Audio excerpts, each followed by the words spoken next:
process.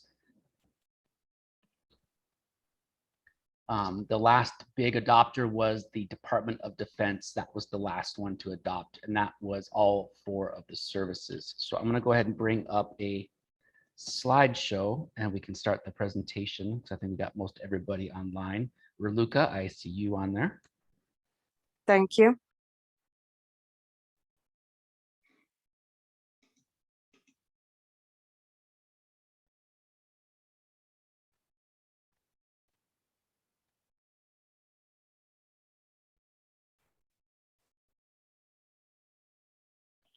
I think he froze for a second, so I think he's trying to just adjust his slides.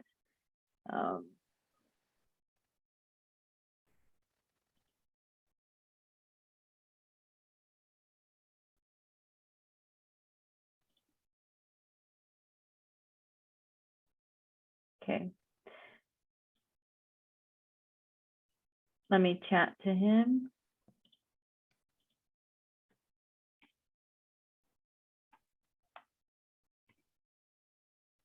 And he's gone. He'll He's connect gone. back soon. He'll connect back. Molly, if you want to give a little bit of background.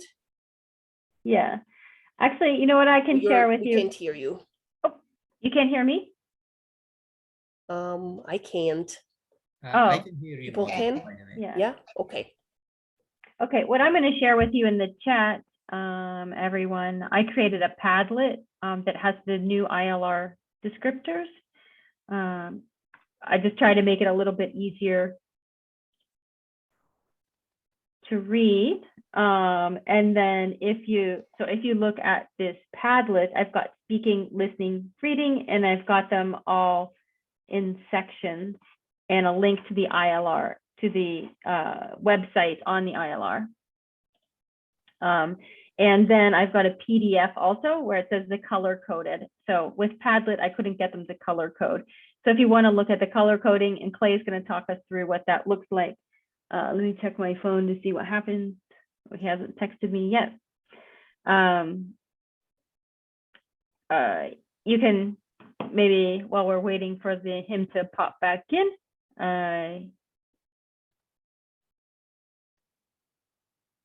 I can share his slides because I think actually I don't have the right slides. He's got the right ones.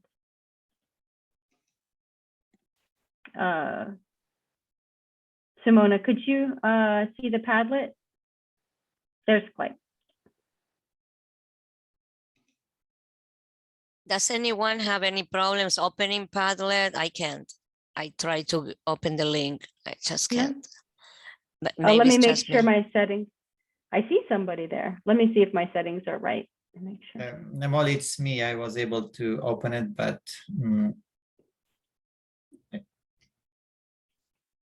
I'm going to claim if one of the teachers can confirm if they were able to open it, because me and Faraidun, we might have.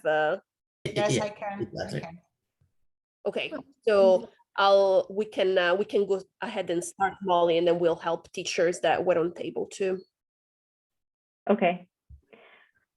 Sorry, Clay, we missed you. I was just sharing something, but I'll go ahead and hand it over to you. That's probably Raluca that kicked me off as soon as I say hello. All right, so 1986, the old SLDs for listening, reading, writing, listening, and then speaking. I know a lot of them, people have not used them much for writing. They were written in order, listening and reading, and then speaking came later, and then writing was written actually much later. And so if you look at them in sequence, you'll notice they get progressively worse in terms of the coverage and the detail. And so why revise them? Oh, come on now. There we go.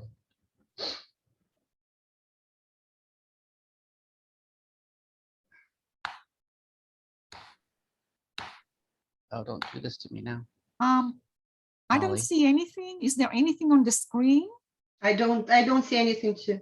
I just see a white screen. Okay. There we go. Can you see it? Can you see it now? It says why revise them. Yeah. Okay. Yeah. Okay. Okay. Sorry to disturb. Yeah. So Molly put some animations in here and it was sticking for a second here. So they're 30 years old. And so we wanted them to reflect the current use and needs. And in that regard, they started to get used more than just by FSI. In that regard, they were originally written just for the State Department. And so other people started to use them. Think about the students that you teach. You may not always know where they come from, but they're not always from the State Department. You have students that come, and sometimes you can tell they're military by their haircuts or by the way they talk, right? Or sometimes they're a little squirrely because they won't tell you where they're from. So you can sort of guess. They come from those 3-letter agencies. So they come from different backgrounds. So we had different test taker populations. So they come from different places, they have different jobs. And so they have different reasons for taking the test. And so since the scale is used by different people, you have different students, you have different reasons for taking the test. That scale, the SLDs had to reflect that.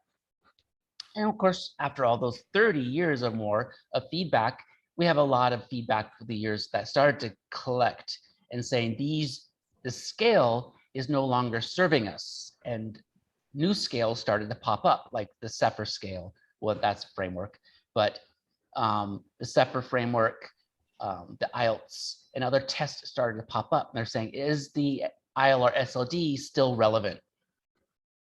And of course, social linguistics really popped up in the scene in the early 2000s. And so since 1986, and remember in 1986, that's when it was posted. It took them several years to write it before 1986. And so a lot of things like social linguistics came about, and the way we look at language and the way we look at teaching language has changed. And so the new revisions really reflect that change in the way we teach language, the way we see language, and the way we test language. The approach to the way we approach the changes, we kept the underlying meaning of the level. A 2 is still a 2, a 3 is still a 3. We wanted to remove some of the problematic ideas and phrases, again, because the listening and reading were written first, and then they wrote the speaking descriptors later, and they wrote the writing much later. There wasn't consistency across the board. They used certain phrasing for certain modalities that they didn't use in the other modalities, and they weren't consistent. And so there was inconsistencies across the levels, and there's inconsistency across the modalities.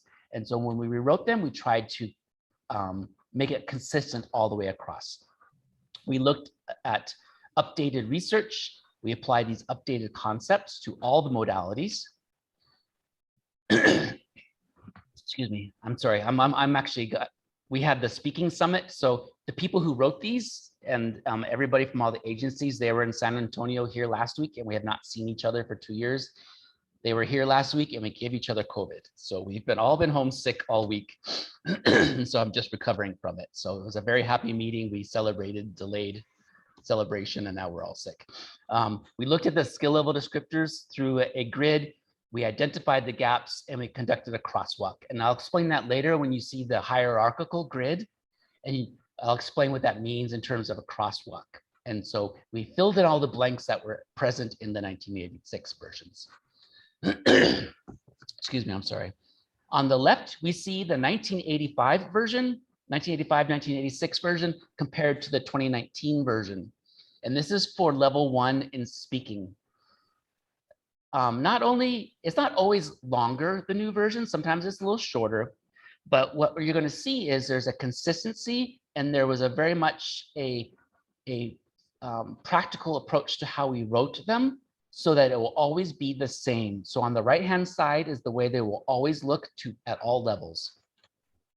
So every statement starts with a main statement. Both the old version and the new version will have a main statement at the beginning that will give a main statement of level.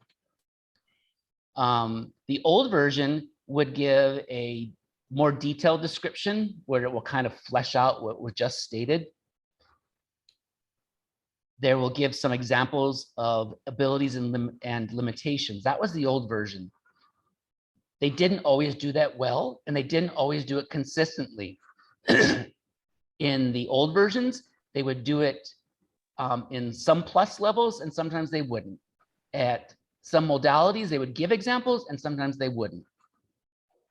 In the new version, it's laid out the same way every time.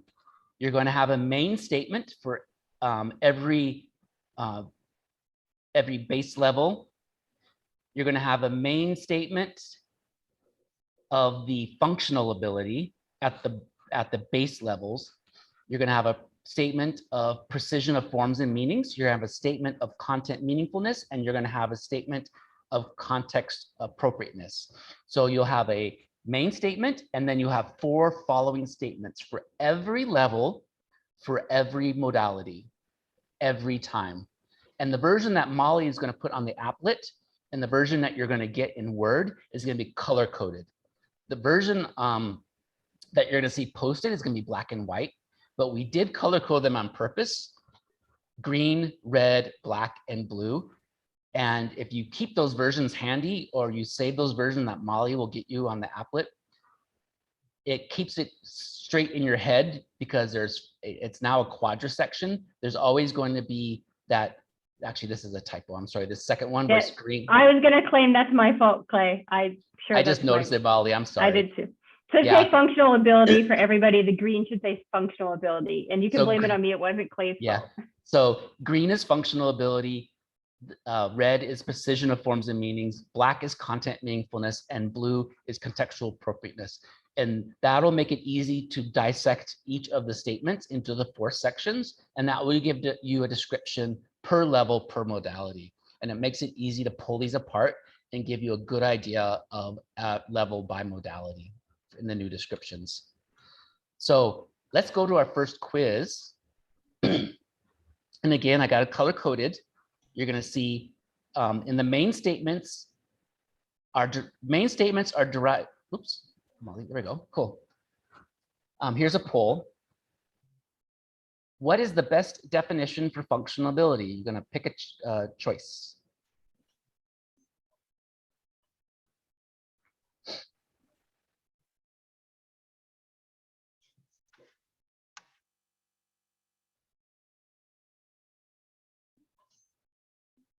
And if you hover over the answers, you can see the full answer.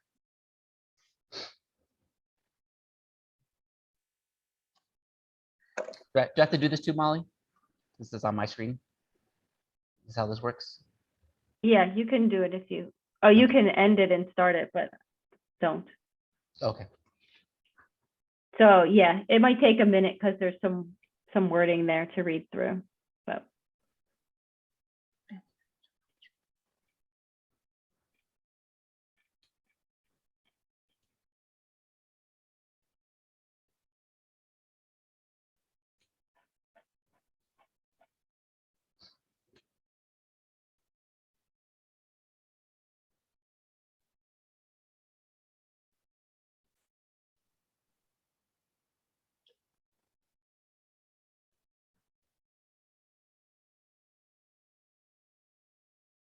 good. And it's anonymous. So if you make a mistake, not a problem. It's just to get you to read the definitions.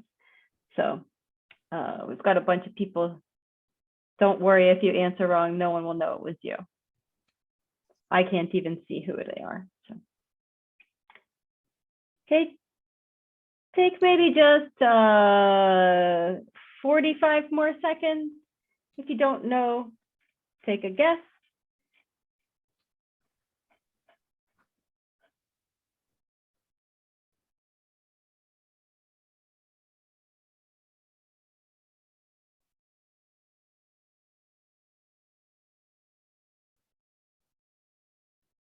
About 30 seconds.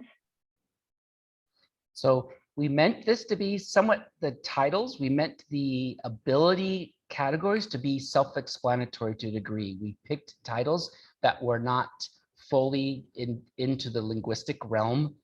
And so the ability titles, functional ability, content meaningfulness, the title should give it away mostly. And that's how we tried to define it. So it could be accessible to students, administrators, instructors, and that's how we tried to keep things without getting too deep into the weeds, that it could still be accessible. Okay, I'm going to close it down in 10 seconds. We've got over half of you already responded. So take a last minute guess. If you don't know, no problem. And I'm going to share it in 3, 2, 1. Last minute. Someone got it right at the last minute. Okay, I'll share the results. And go ahead, Clay. It looks like the majority wins on these. So I'll let you talk through them. Good. So functional ability. So we think of function, linguistic functions. It's what you can do with the language. And so a functional ability is the communicative acts that you can accomplish with the language. The second one, yep. You can advance the slides too, Clay. Oh, sorry. They're there. Oh, the thing's in front of me, sorry. The answers. Funk. It's going to take a second to catch up. Hold on. There. Oh, it just jumped. So functional ability, we think of functions, linguistic functions. It's what you can do with the language. Precision of forms and meanings. This is that old statement about the accuracy in your range, right? So when you think of your grammatical elements and the grammar and the words that you're in, the complexity that you're talking about, that's the precision of forms and meaning. So we're thinking of the accuracy of the pronunciation. We're thinking about how complex the language they're using. That's precision of forms and meanings. The content meaningfulness, that's the topics domains, the subject areas that you're covering in the class. That's that breadth and width. So those two center ones, the red and the black, these are kind of your traditional classroom pieces. The functional ability is what you're doing with the language. And then the last part is where under the old descriptors, it was placed very oddly. This is a new category. So the first 3 sections, functional ability, precision of forms and meaning, content meaningfulness, everything used to be crammed into those 3 categories and used to be called a trisection. We reformulated this into a quadrisection and created a full element of context appropriateness. And we moved all of those parts that were context, attitude, norms, excuse me, formal and informal address, all of those cultural and contextual elements are now put into its own category, which are called contextual appropriateness.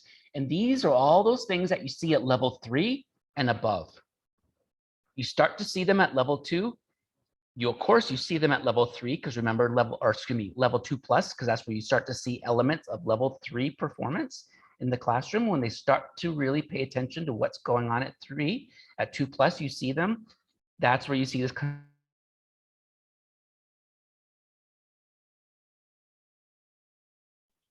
Uh-oh, he froze again. I hope we don't lose him. I'm going to stop sharing the poll in the meantime.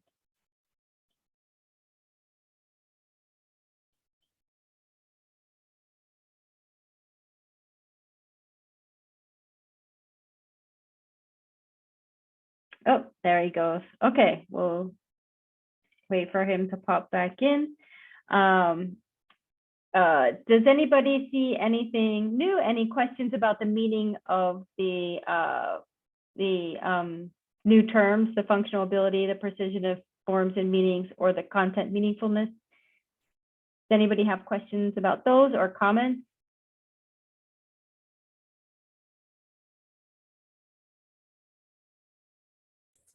Molly, I have a question about the subject matter areas.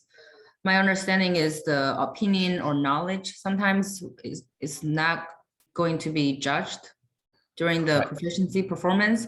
So what is the, like how should we understand the subject matter knowledge here?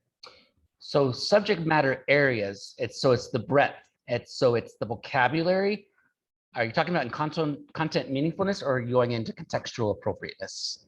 The meaningfulness, yes. The meaningfulness, yes. So it's the breadth of the vocabulary in those areas without becoming too specialized. And so in that case, it's the breadth and the depth of the vocabulary and the appropriate use of them without becoming knowledge. And that's a very good question, especially at the 4 and 5. So native speaker has been removed. Native speaker and highly educated have been removed from the descriptors altogether, because we're looking for the ability to use the language, not where you learned it. And so In this case, it's not where you learned it, it's how well you use the language. And so we've tried to remove knowledge as much as possible, especially in the contextual appropriateness. As long as it's used properly and appropriately, that's where you get the credit for use of the language correctly. And so it does become a bit tricky, especially at levels 4 and 4+. You know, how would you know it if you haven't been immersed in it, right? So there's that line where it does become, it's a tricky element of having a bit of knowledge about the culture because you have to have been immersed in it. So it moves into the social linguistic realm, more into the social part of having been immersed in it. But definitely at the 3 and below, it's the exposure, it's the breadth and the depth of the vocabulary and the appropriate use. So it's the meta knowledge of the language and how to use it when it's supposed to be used, that you can go with it. So it's the linguistic, meta linguistic knowledge of it. I see. That we're looking Thank at. you. Mhm.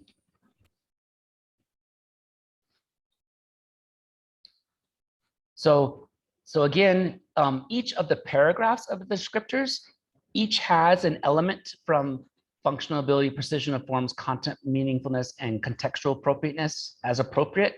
And so does the main statement. And so if we look at level 3 above, able to speak with sufficient accuracy to participate effectively in formal and informal with most social in general, in applied and tasks, professional topics and tasks.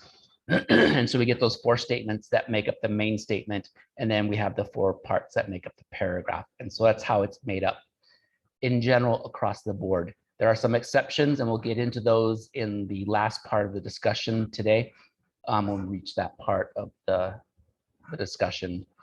But they'll make sense. So there are exceptions that make sense, and that'll be part of the quiz at the end. What are the exceptions? And see if you can explain back to me why they're exceptions and why they make sense. So any other questions on this part or how it's arranged? It should be more logical now as to why the parts have been put into the major categories now. So what about concrete or abstract discussions? Good. So that's going to come up here in a second. I'm glad you asked that question. Yes, sorry, because No, that's a sometimes very good question. And we do have a draft of a glossary that was developed that still needs further development because it's the last thing on our list. We noticed that we were trying to come to agreement between, because the group that developed this was FBI, CIA, NSA, DLI, FLC, DLI, ELC, and then some of the smaller agencies that belong to the group. And we are trying to come to agreement what exactly we meant by low frequency, mid frequency, high frequency vocabulary, and what we meant by highly abstract versus abstract. And so there is a glossary that we started to develop, and I gave Molly a copy of that.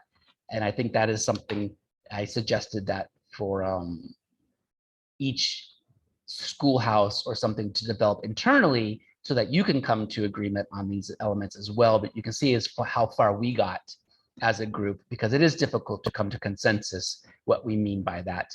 Because again, this thing's frozen again. I'm trying to get to move forward, Molly. Animation, there we go. So here's a good one for speaking on level 2.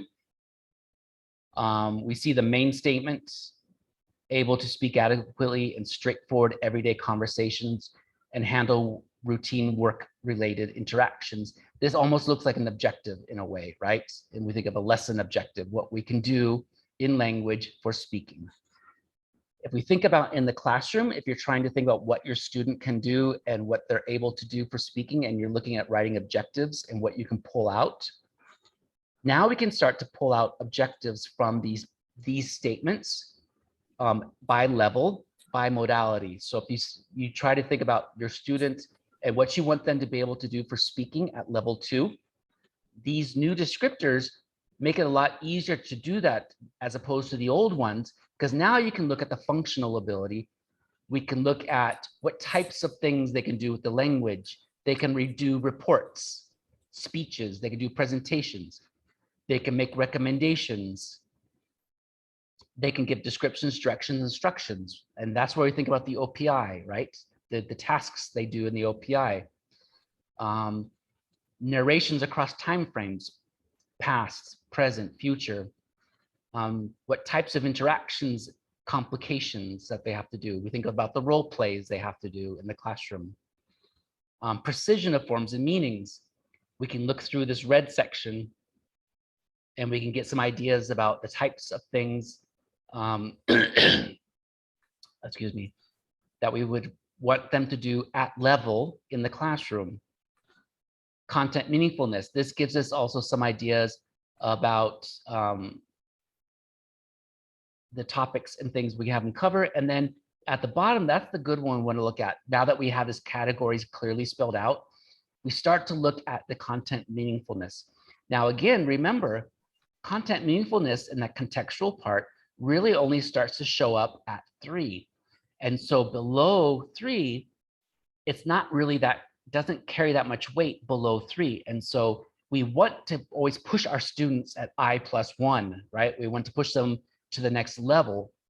So we want to pay attention to see what we can start to expect them to be able to do at level 2 to try and push them higher into those contextual levels. So if you want to always press them in one area, but keep them equal at the current area to make it a little more complicated, you can leave them at level in 3 of the 4 areas, but press them higher in the other area, right?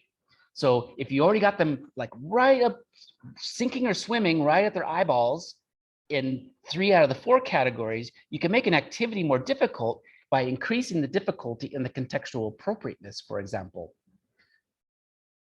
And so this is one way to use those skill level descriptors to help you tweak your activities for students that may be doing well in class, but you want to really tweak up the activities in your classroom with just a little bit of a twist. You can just change one element of the activity by changing the difficulty level per the ILR to make the activity that much more difficult. So that's your I+1 by changing one element of the difficulty per the ILR. And that way you're pressing toward the plus level. And now Molly, I didn't put it in the slides, but Molly asked me to talk about the plus levels. Per the old ILR and per ACTFL training, if any of you all have been to ACTFL training, they teach you the fallen angel or the rising star. They've taught you that, or ACTFL has, because the old plus level descriptors, there's very little in the plus level descriptors. It's almost absent. And in the government, in the DoD, they teach us to do the bracketing exercise.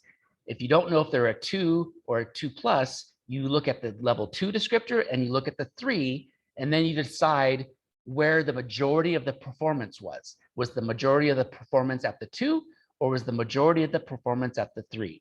If the majority was at the 3, then we look at awarding the person the 2+. Now, with the new ILR SLDs, the descriptor at 2+ is meant to stand by itself. If you want to award a 2+, the descriptor has enough language in it.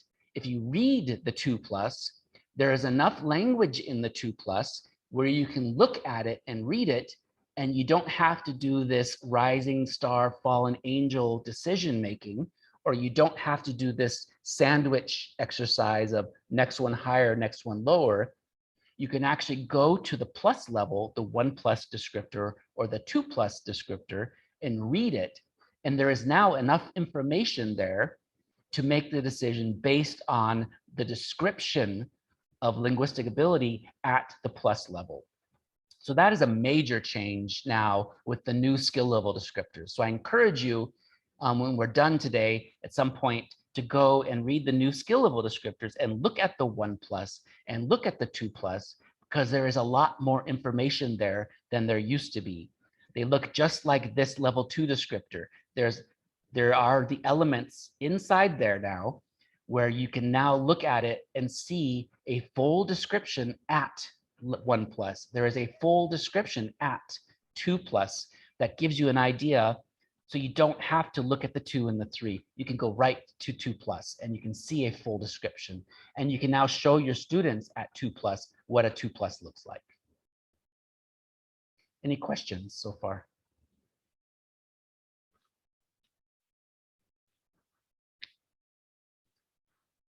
All right. So again, I think we've already kind of talked about this already now. So we have across the top, we have our ability categories. We have functional ability, which is just a statement. That's why there are no sub-abilities.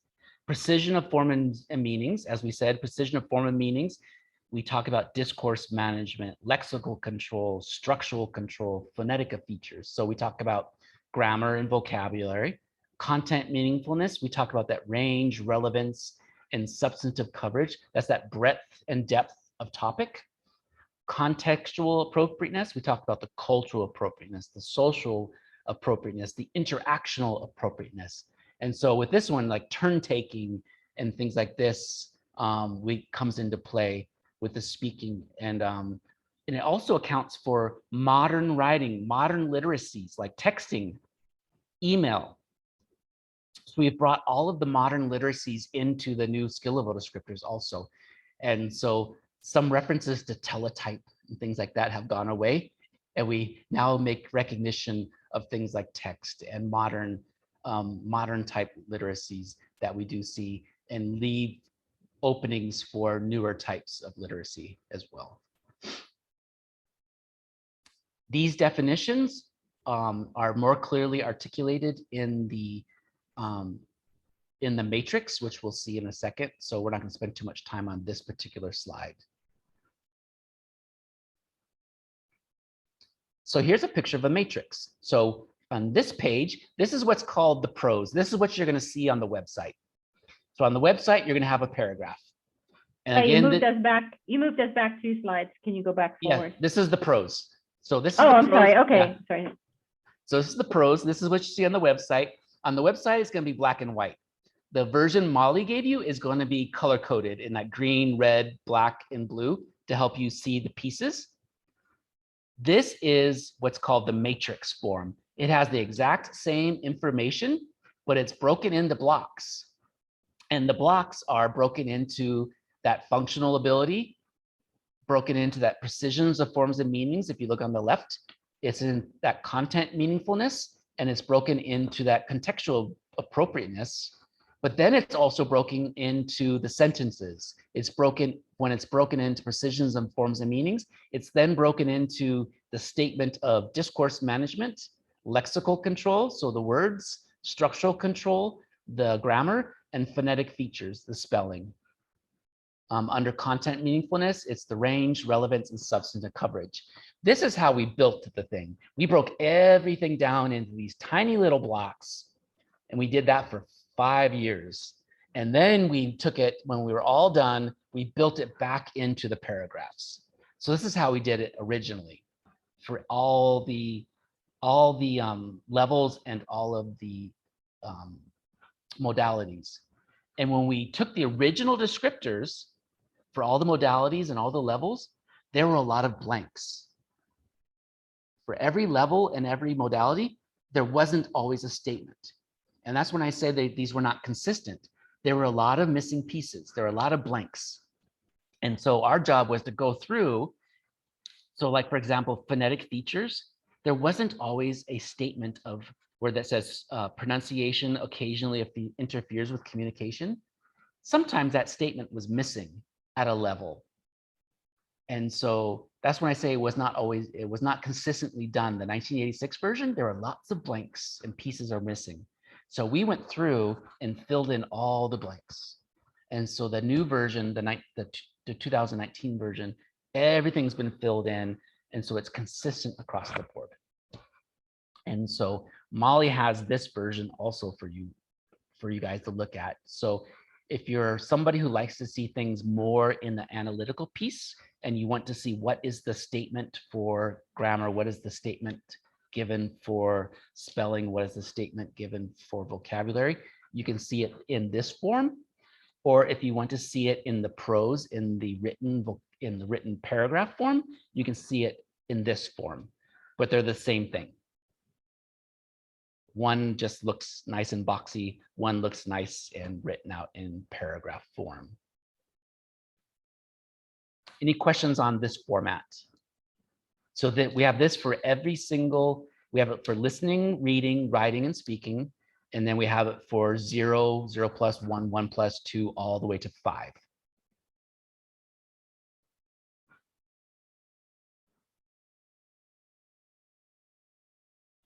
No questions?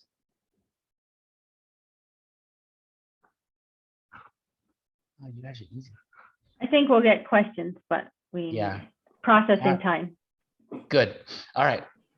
So the last piece we're going to do before we get to the conversation part and the questions, these are more think questions, and it's going to answer your, Asan is going to answer your question about concrete and abstract and things like this, okay? So functional ability, what do we mean?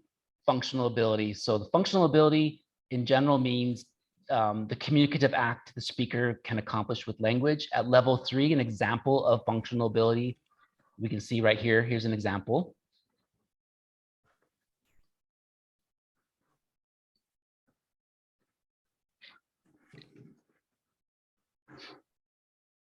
And so this is an example of the abstract language, right? So this would be to hypothesize, give advice. These are things that are done in the abstract as opposed to the concrete at level 3.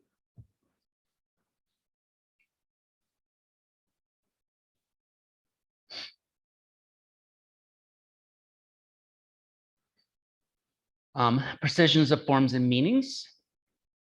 Here we have in the left, we have the ability. So precision of forms and meanings in general just means the accuracy, range, and complexity. By discourse management, we mean the organization, coherence, and cohesion. Lexical control is the breadth, depth, and accuracy. Structural control is the grammar and syntax, and then phonetic features is the articulation of sounds, tones, intonation, and pitch. We removed, we made this also the descriptors language agnostic. There were originally in the 1986 versions some references to certain language groups, and it left certain languages out. And so we removed any references to any specific languages and tried to make it language agnostic so that it could apply to any language. And so there are some changes to some of the phrasing in these descriptors that so it could apply to any language. And then we see some examples of what that means.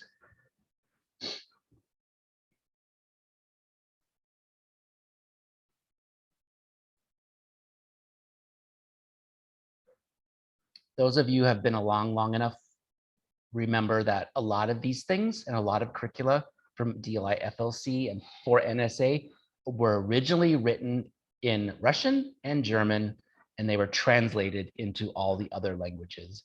And so a lot of the materials were simply translated and redone for everything else.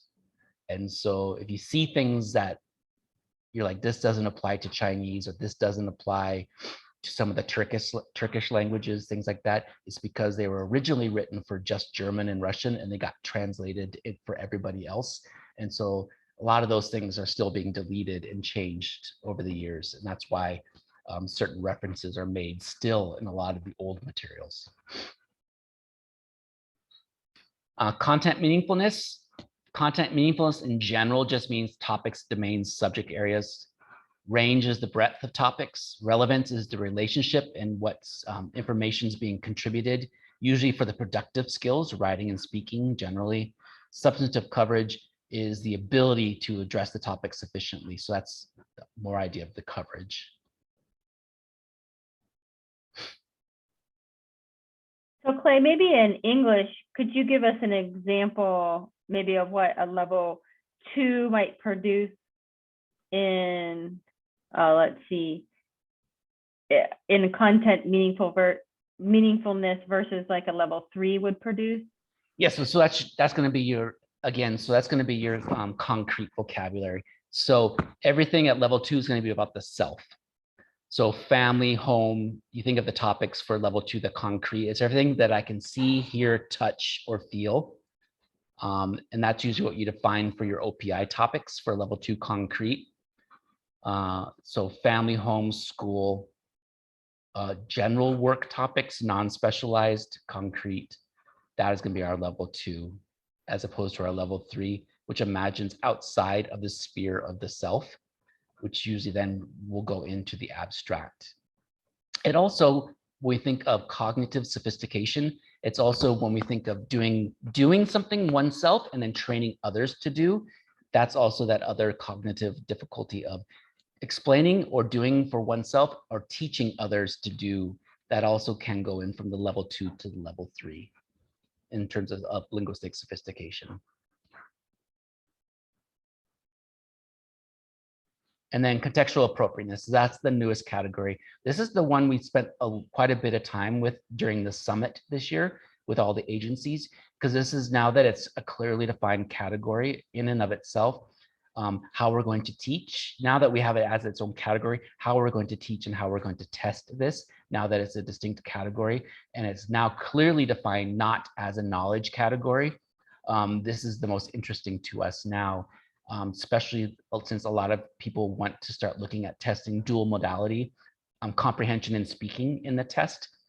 This is of great interest to the State Department now that the Academies of Science, that test that they received or that study they received, they're now basically being told that they need to develop a listening and speaking test.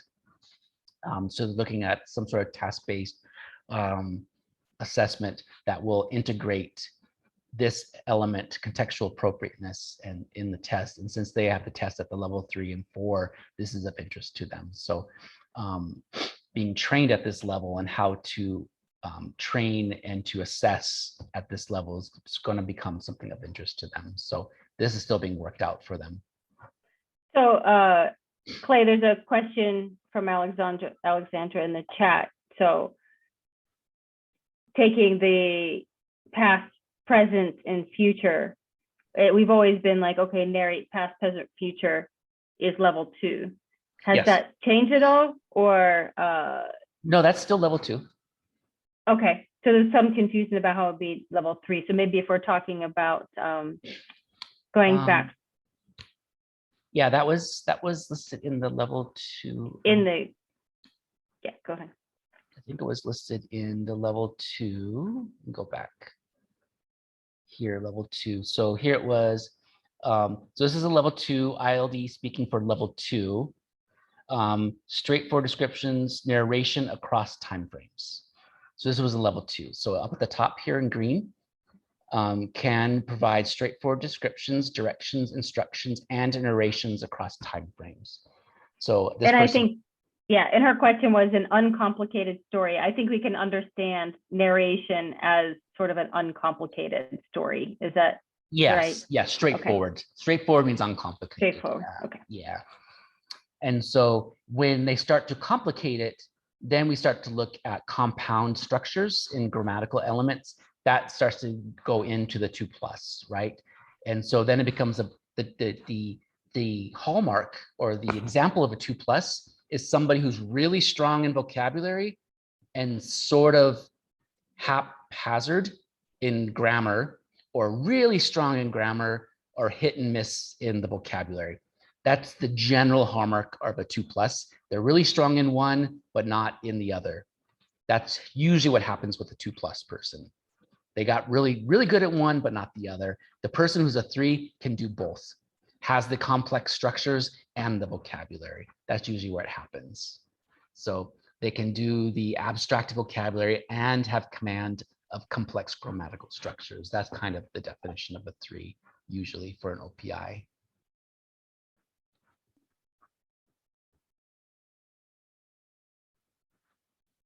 All right. May- Oh, yes. May go I ahead. ask, one very quick question, please? Yes, ma'am. I have worked with State Department, DOD, as well as other agencies such as NFLC, and they all use ILR to test, to develop the testing and everything else. Yes. But there's one consistent thing that I see across agencies is that when an officer or a student assigned to study a language, they never come in with an order of like, you have to get a 1+, 2+, or 3+, for example. But it's always solid 2 or 3. Why ILR has 2+ and 1+? So the idea is to aim for the base level, the next highest base level for a profile. So your profile is what you need in the score, and they'll say you need a 3, but what they don't tell you always is, you know, you may have to have, of the 4 scores, there's listening, reading, speaking, and writing, right? Mm-hmm. Most jobs don't require the writing skill normally. Mm-hmm. And so they usually pick what is, I need a 3. They don't tell you what they need the 3 in, which is the highest score. So oftentimes one of the scores they need a 3, and the other scores they may need a 2+ or what have you. So they aim for the highest score. In the DoD, they are starting to relook at some of the jobs and actually be more specific about what do they really need. And so they're starting to come down on the scores. So in the Air Force, the highest score that is required in the Air Force for the jobs is 2+. There's no more, there are no more 3s required. And at DLI ELC for English, the highest English score that's required in the Department of Defense is a 2+. So they did a study and they actually found the highest score in the DoD for English is a 2+. There's nothing that requires a 3.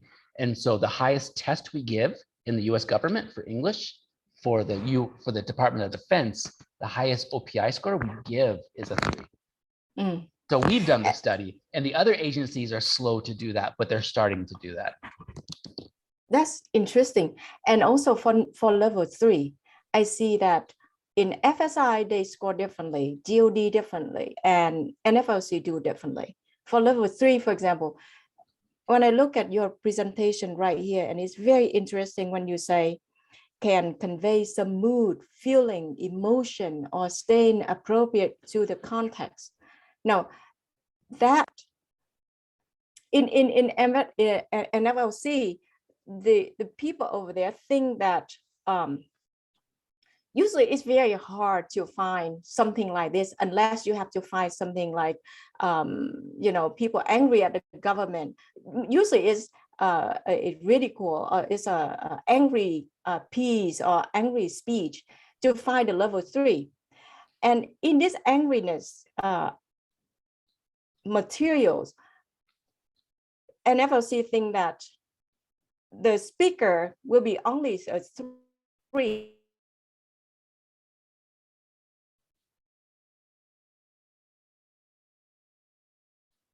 Am I the one that froze? No, I think she did.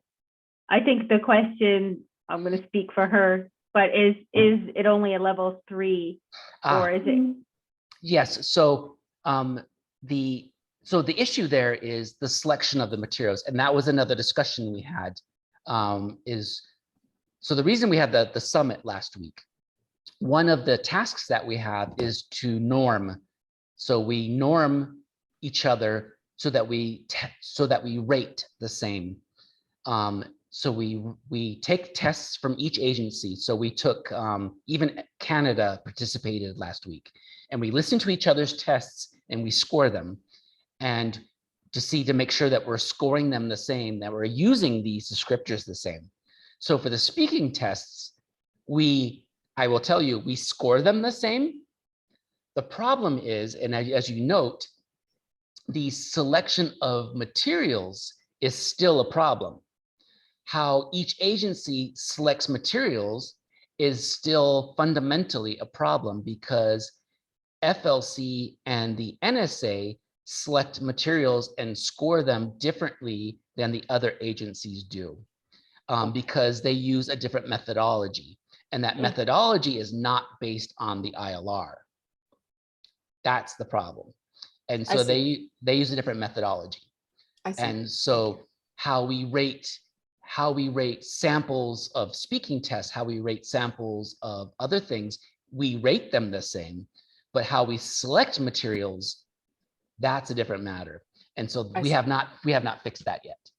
But I'm happy to say when we rate speaking samples and use the ILR scale, we do use them the same, but we do find, you're right, we do select materials differently still for prompts. Yeah, very That- different. It's still very different, yes. Yeah, And we, it's like Yes. beyond the lines or between the lines, like in State Yes. Department, they want to beyond the line or between the lines. yes. And especially for CIA agency, the Yes, level and is 3.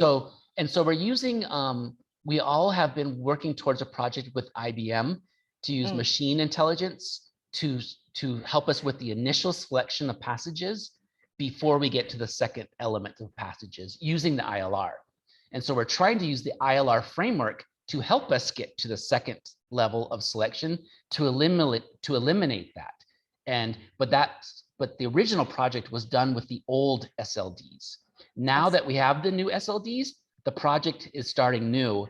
And I'm hoping, we're all hopeful that with the new SLDs, because they're written differently, we're hoping the new project will give us better passages now, because the framework is better because of this last one is contextual appropriateness. We're hoping that these passages, the way they're written, will give us better passages because of your point. Absolutely. Thank you. Yes. That's a very good question. I appreciate that. Thank you. Thank you very much for answering. Thank you. Molly, we got more questions?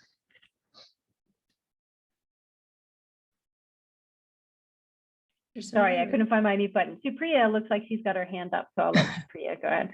Yes, I always have this question. Let's say some of my students, after a test, some complaints that they cannot deal with, like basic survival, but they can deal with speech. They can deal with, let's say, level 2 or 3. How the test result going to come out? I'm talking about even reading tests or listening tests as well.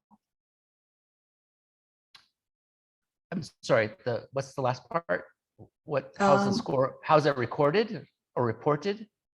How's the test results can come out? Let's say if the student can deal with level 2, 2+, or 3, but let's say they don't know how to deal with basic stuff and like the basic survival. So Supriya, let me, so I think it's coming from when you don't recycle material, and sometimes they'll forget how to do those lower level Right, tasks. Are you talking about, Supriya? Yes. And then how does that affect the test? Right. Yeah. Yes. So the same, I guess the same shortcomings of the assessment tool will still be there for the time being. So the scale got fixed, right? So the scale is a very useful tool in the classroom. The scale is a very useful tool for in-class assessments. The new scale is a very useful tool for programming.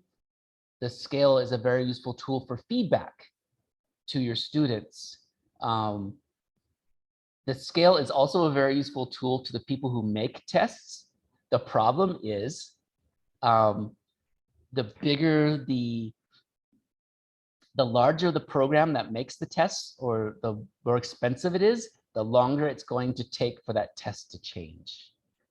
So if thinking of the DLPT, for example, talking to my colleagues at FLC, that is going to be the decision of how that's going to affect the DLPT, how this scale is going to affect how the questions are made, or how that test is going to look.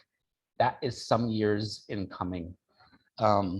I do know, based on our conversation that we had last week, that for both DLI, ELC, actually for all the agencies, the way that we're going to be doing the OPI, the speaking tests, even very soon, is changing now.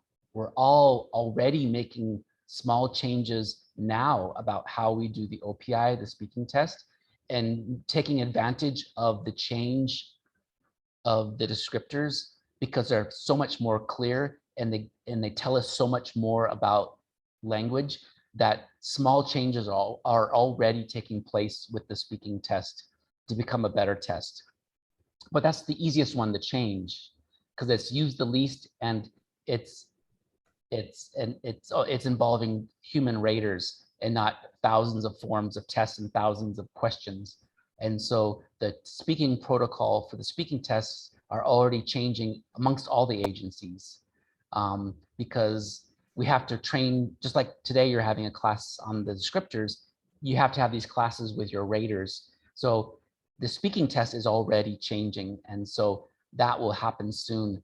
But your listening and reading tests, it's going to be a while. So the same rules apply, but you as a teacher can already start using these in the classroom to give good feedback to your students. You can already start to use these descriptors to make your students better test takers. You can already use these to make better lessons with your students. And then people like Molly, the administrators, or Luca, we talk about and helping DLI with your students in classroom to better place them in classes. You can start to use the descriptors better to give better counseling to the students and better reports to DLI if you have DLI students, for example, using the new descriptors. But the DLPT is not going to change anytime soon. So that sometimes the difference you get between how they performed in the class and how they perform in the DLPT, unfortunately, that might stick around for a while, if that answers your question. And I know it's not the best answer, but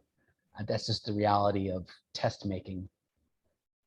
So since this have changed and updated a little bit, do DLI have a plan in the future, let's say by supporting materials or curriculum or courses?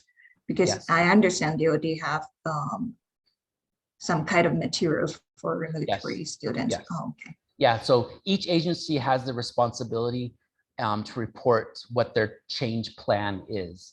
And so DLI ELC, the English Language Center, has already reported their change plan.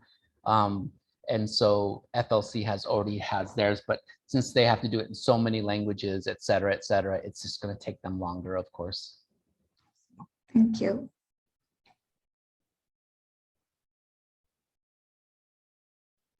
Next question. I'm curious, you mentioned that you're taking out the term native and near native out of the descriptors. Correct. So is it recommended that we refrain from using those terms? Or because to describe somebody as near native, you already have some idea in your mind of what that looks like and sounds like. So if we don't use that term, what would be the... Yeah, Yes. so we wanted to take out in some cases, there was depending on the country or the region, there could be a racial bias that was associated with that term. It was near native or highly educated. In that case, that was associated with that language group. So we removed it because you could be a level 4+ or 5 and not be a highly educated individual. There were some biases that were associated with that. So there were a lot of opinions that along with that. There's also opinions about what a 5 is and whether or not we tested to 5. There's several agencies that don't test to 5, and that a 5 is more of a notional or an ideal as opposed to a reality. So, I mean, there's near native, I guess you could probably call it, but I would definitely remove the highly educated out of it, because highly educated definitely speaks to this idea of knowledge. It's a knowledge-based element to it, right? Near native, I think works perfectly well, but definitely I would not go with the highly educated part, because we do not want to associate it with that you can only obtain that level of language through going through the college or the university system of that particular area, that to be associated with that level of language in that case. Because then there's an elitist element to that type of language that with certain languages may not be the case if you're not part of that social group. Yeah, in some regions it makes sense, in some regions it doesn't make sense, but it's kind of a social cultural thing that they wanted to put in there. So it doesn't always make sense, of course. But. So Clay, just to address the two, there's a couple comments in the, before Han asks her next question. If you want to refer to, I believe, the last one is Margarita. Can you actually reach a 4 or 5 without having in-depth knowledge of specific topics? So that's the argument, right, about the existence of the 5 and teaching to 5. Specifically or partially because there aren't tasks for 5. So to test to 5, you need to have tasks at 5, and same with 4+. So you have to give a level 5 test to be able to assign somebody a 4+. And if you don't have a test at 5, how do you award a 4+? So that's sort of this philosophical debate that takes place at these meetings that we have. So currently, really the only agency that really gives 5s is the FBI and CIA. There's debate about, and this goes to the education system. If you don't have a rich literary background in a certain language group, how can you then consider that language to have the ability to go to level 5? Especially if that language group then at level 5 tends to go code switch into a different language. So for example, certain languages, when they reach a certain level, they'll switch to Persian Farsi. And it's an example that one agency gives.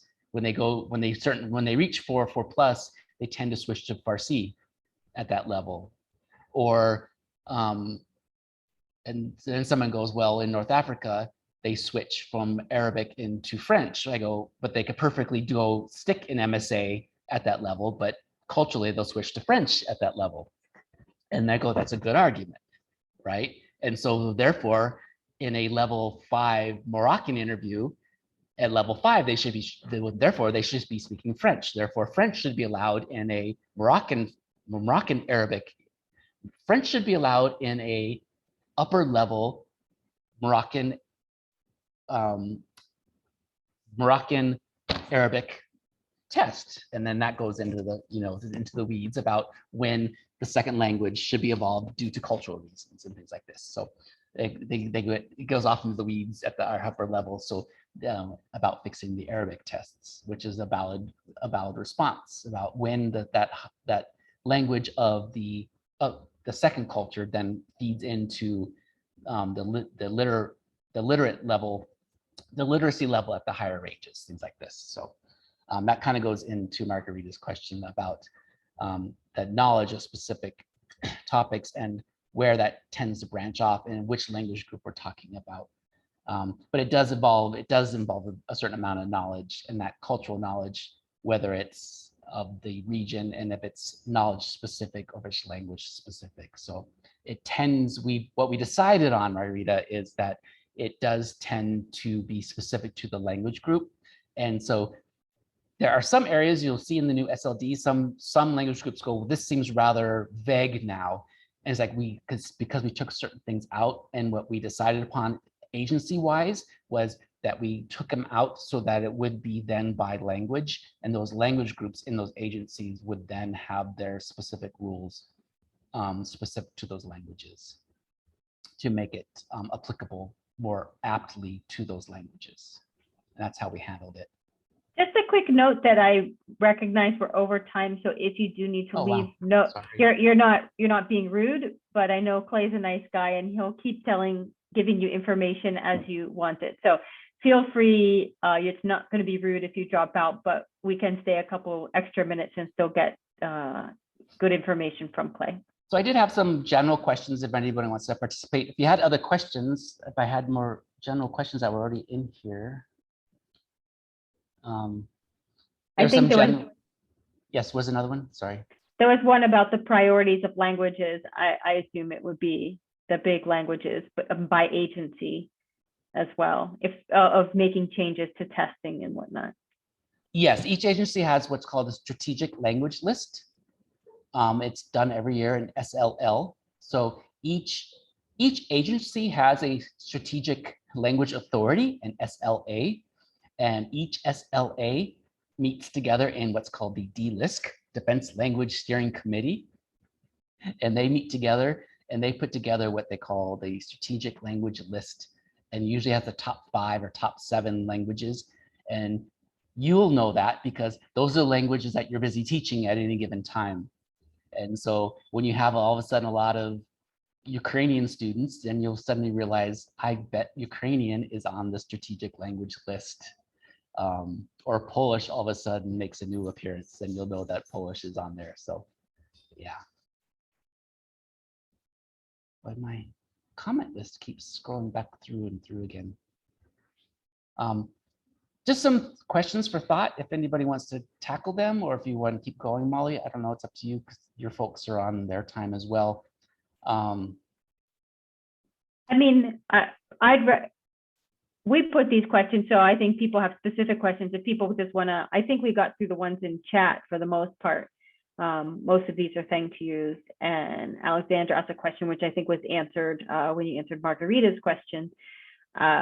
So if people want to just ask a question, I know Han, you had your hand up for a minute and I ignored you. So if you can go ahead and do that. Focus specifically on your question. My question, thank you so much. My question is actually a follow-up Andre's question to you, Dr. Clayton. I actually very curious because I'm doing training and testing, and I realized that ILR is actually, no matter what agencies, applies to language learner, like second language learner, not native learners, like level 5 learner. Yes, so it's always been meant to apply to a second language. Yes, and my question is, and my question is, why does CIA or FBI use this exactly same system to test level 5? Like if I'm Vietnamese and if I want to apply for a job in there, right, they make me go through this system as if I'm the same, like my Vietnamese is like a second language. Yes, and so to be a tester, I have to take the English test to be an English tester. Yes. And it's interesting because let's say that if the examinee coming in and this person have no idea about test, and she only speak at level 3 language, according to ILR, her performance is only level 3, and then we have to give her level 3 exactly with the same of the student who just learned 1,100 hours in America. Do you think this is fair for native speaker who actually grow up and went to college in their own country, and they come here and they apply a job and they don't know how to perform in the test and got a 3 exactly same score like the other like the other students, like American student who study in the classroom here for 44 weeks, something like that. Yeah, so I think it comes from, there's the application of the scale using the so the FBI, we all use a different protocol. So the protocol is the interview protocol, right? The types of questions that get asked and the tasks that we use. And so the scale is simply how we rate the sample, the language sample. And so the way we get the language sample is through the different tasks, the types of questions we ask in the test. And so the construct, the test is only as good as the language prompts that we give during the test, the tasks. And so the FBI test is probably one of the longer tests that are given because of the number of prompts or tasks that are given in the length of the test. And so I'm familiar with their test to a certain degree. So I can't speak into the utility or the purpose of the overall test for what they try to do, but I know it's not the only test they give. So it's one of several tests that they give. And so in terms of test fairness, I think you have to look at the the number of tests that are given for the purpose for what it's given. Particularly from the standpoint of for selection purposes, it's always has to come from what is a validated test in terms of the tool and for what it's being used for. And I think that's about as what you can say, because the government only has so many validated tools and they only have a selection of so many tests. And so Thank you. yeah, I think that's the extent of it, because we only use them for so many things. And so majority of them are always meant for second language learners or heritage speakers, usually. That's the furthest we can get for them, because we use these for 09 Limas too. Our 09 Limas came, in the Army system. The 09 Limas are heritage speakers of Arabic and other languages. And when you had to use the same tests that are for, usually for US citizens learning Arabic, same idea. And they max out at level 3, so you can get a 3 on it, and that was the highest it tested to, but it wasn't necessarily the best tool for what you're trying to get. So that's problematic in and of itself. So that's always the hard part. Yeah. Wonderful. I'm learning Sorry. so much. Thank you so much. Yep. Yeah, that's wonderful. Thank you. Other questions? I think we just got some general statements. I think Federica said something in the chat.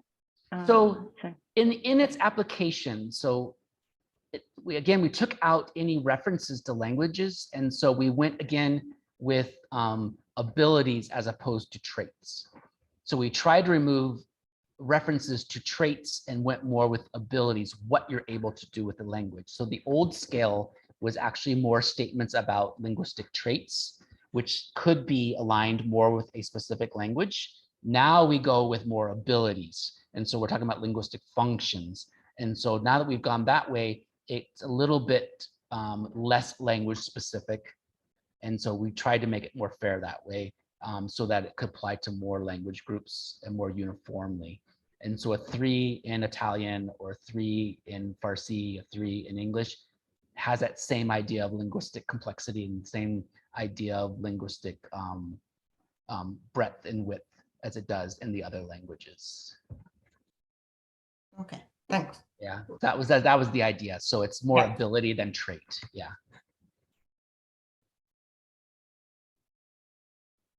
So I encourage you to go to the website, but again, the color-coded versions that Molly's going to give you, so much easier to read.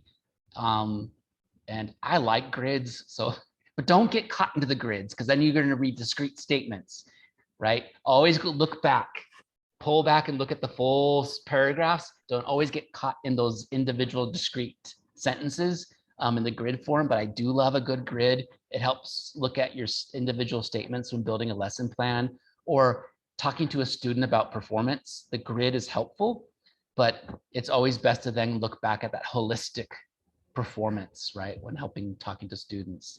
So don't get too caught up in the grid. That's why I want to look at the, there's the Padlet one more time. Yeah, just a note, in the Padlet, I created speaking, listening, reading, and the top has the link to the website. And then I just broke them down for quick access in the actual Padlet. And then if you look at the color coded, the ones that Clay's talking about, it's a PDF, but I couldn't get the color coding into Padlet. So I put the PDF there for reference. And I also put the matrix in there. So you should be able to click and see the matrix as well. But so you can look at it in any way that is easiest for you to understand. They're all different visual ways. And on the matrix, it's also, it's also in the LMS too. I have to look exactly where in the LMS. It's in the teacher training in the LMS as well. This whole Padlet is. And on the matrix, if you go to the very first tab, the first tab has the speaking and writing, but that very first tab is the abilities. It has the definitions of each definition by modality. So if you want to see what discourse management means by listening, reading, speaking, writing, just the general definition, it has those in that very first tab as a reminder what the general definition means for each of those modalities as well. So that's a nice reference to go to as well.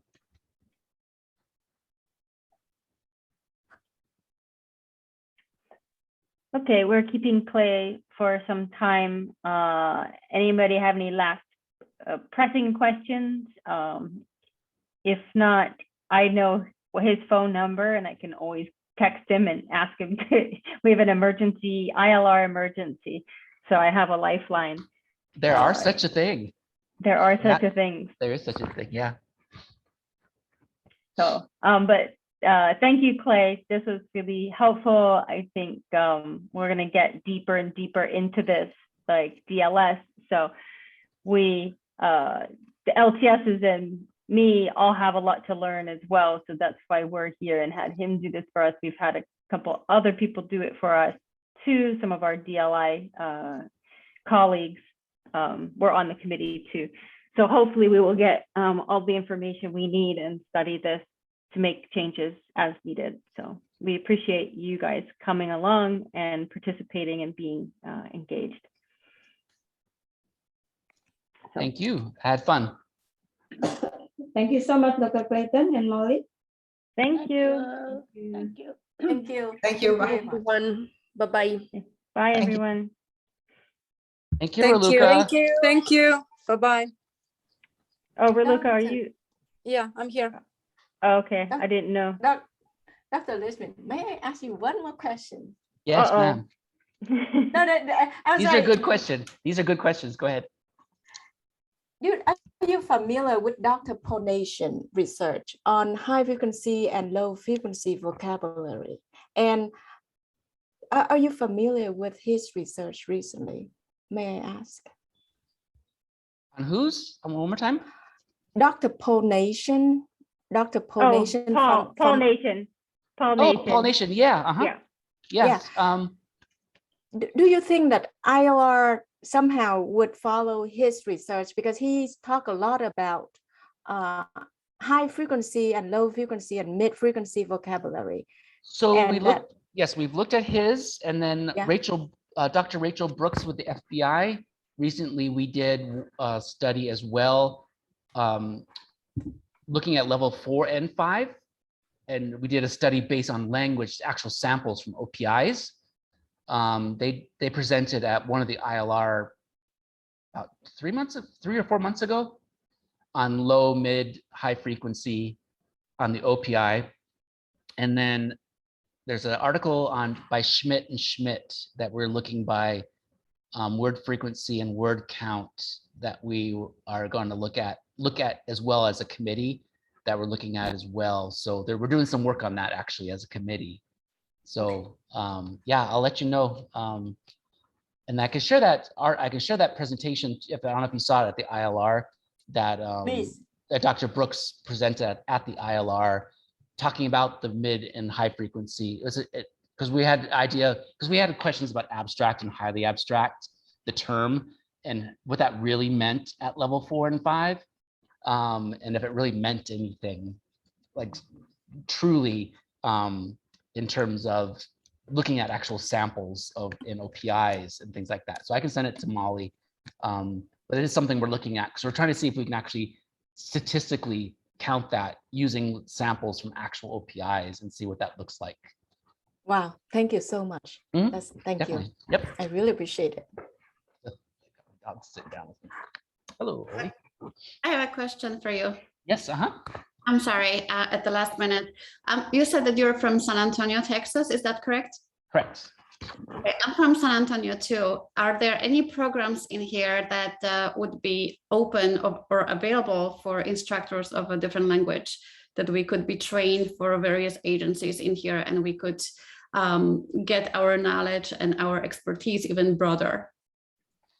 So there is actually the NSA has, so the cryptologic school, there is a second cryptologic school for NSA in San Antonio. And FBI also has a field school here in San Antonio. And so they advertise on USA Jobs when they have openings. Is it just like for jobs, or is it for like internship or like different programs that's like on a contract-based programs? Both. It's both, and they'll do that on USA Jobs as well. There was one recently with NSA for an instructor, but also for the language jobs, they'll advertise for NSA for the cryptologic school. Because they got too big in DC and they opened a branch. This the second. So the associate dean moved down here and opened the branch school down here in San Antonio. Okay. And There's it's a lot of cryptologic school? the cryptologic school. And then like I said, the FBI has their branch language school down here as well. Because the Air Force has a lot of their the Air Force does their intel school down here, so in San Antonio. But a lot of contracts and stuff, but they'll do it on USA Jobs. Okay. All right, thank you. Good question.